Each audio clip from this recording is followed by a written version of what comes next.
Malika, Toronto and Golden State. This is the second game of a 7-game Western trip for the Raptors. And I think so much of what they might do at the trade deadline may be built around how this team comes together or doesn't on this trip. They've won 2 in a row. They won their first game on this trip at Sacramento, which is a tough place to win this season. But I think for Masai Ujiri and Bobby Webster and their front office in Toronto, they're really making some hard decisions about what kind of changes they would make with this team, including, listen, might they tear the thing completely down, start building around their great second-year player, Scotty Barnes, or might they be a little more strategic in making moves and try to keep going with a lot of this core?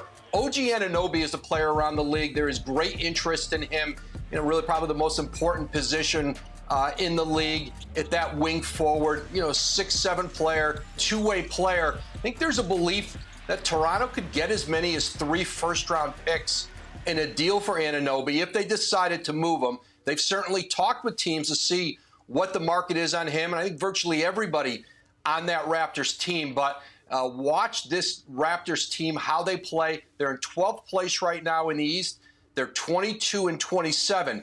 But if they start to make a run and start to come together, if this chemistry looks better on this Western trip, it certainly could impact how far Toronto might go in making moves at the trade deadline. And I think one other player that teams keep talking about, asking about, Bojan Bogdanovic with Detroit and Detroit's willingness to move him and at what price. I think Detroit, they signed Bogdanovic to a contract through next season. They want to be good next year. They get Cade Cunningham back. They get healthier. They're certainly in the Victor Wembanyama sweepstakes this season. They're going to get a high pick. But teams are trying to figure out, can they get Bogdanovic at the trade deadline for a reasonable price? And I think right now, Detroit has talked about 2 first-round picks. I think that would be difficult to get. But keep watching Bogdanovic in Detroit. There are any number of contenders who would love to bring him in. Yeah, Bogdanovic could certainly help a lot of teams go over the top there at the trade deadline, February 9th. Woj, thank you for stopping by. Hey, what's up, guys? Jag from Jaggy Sports. It's about that time again. Let's do this. Woj. Can't get enough of this guy, right? So he's saying that Toronto Raptors are the team to watch out for in the trade deadline, right before the trade deadline, right? They go on a road trip and you have to watch out. If they can develop some chemistry like he's saying, then they'll keep their guys. If not, then Masai Ujiri can possibly trade them.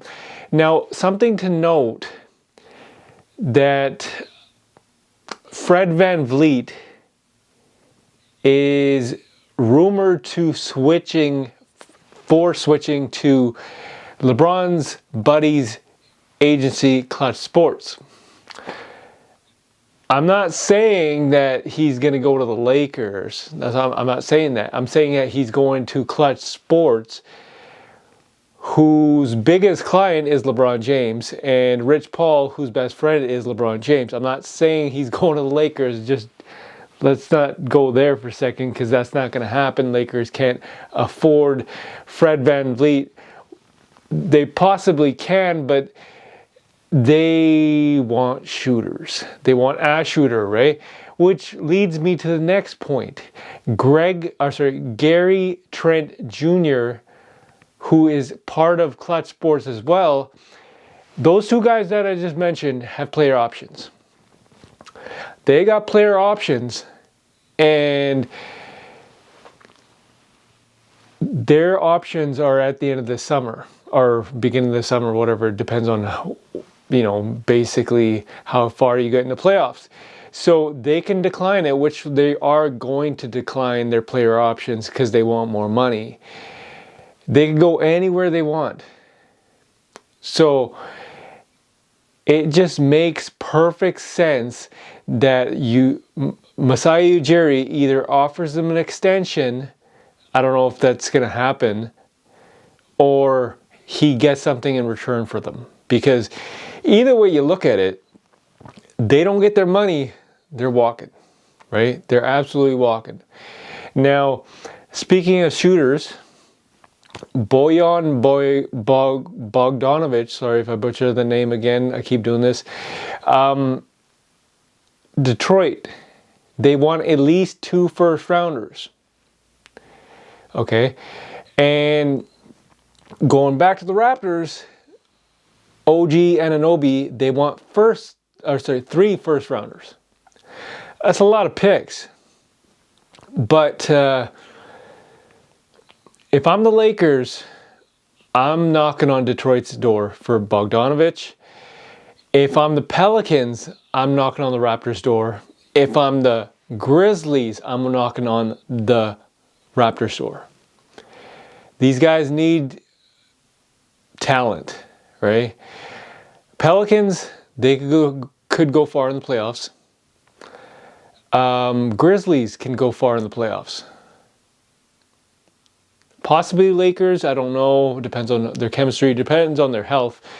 But if you want to make a deep run in the playoffs and compete with the Boston Celtics or the Nets or the Warriors or the Clippers, any one of those guys, or the 76ers or the Knicks, as they proved last night.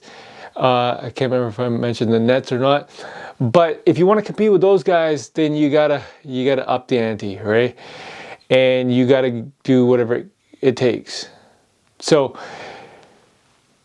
another rumor that I'm hearing is Clippers want Jakob Poeltl from the Spurs, but the Celtics have a more enticing offer for Jakob Poeltl. Leave a comment in the comment section. Tell me what you guys think about this. This is Jag from Jaggy Sports.